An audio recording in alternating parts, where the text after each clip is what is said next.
Adoni wawinja ne pacha Francis Otiato mana mapiyo piyo kalore ne chal mar Kenya ka wamulo mana gik moko mapiyo piyo.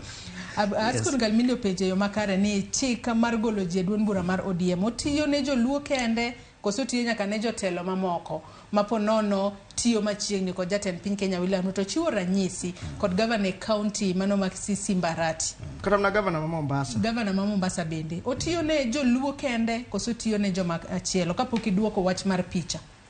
Erokamano ado wacho ne gima ber no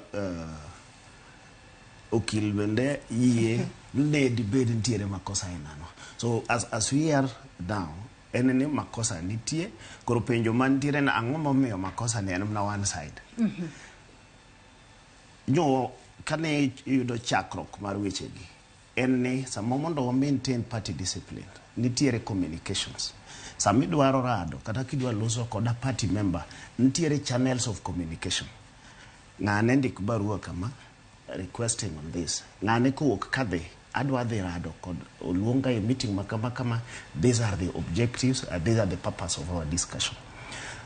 Sami dwa loso kod assemblers. Sani ODM knows any threshold mar bedo party, parliamentary party by numbers. So Samidwa loso could any of the members, there are party structures within the parliament. Sami luongo ji adek ang'wen to dhi go chiente wa gombwaka without observing party structure, you are infringing into the space mar this other party. In fact, interfere with what is called the political parties act by just doing that. Chal give me poch yomoko. Kada na tugo kasa mwade tugo. FKF ka uono warwako uniform or one members ma kawuono anagi team mara da kawuga ta their account player mar team or Tateri FC. There are procedures. Samidwa loso gi jogi iloso kod ginade.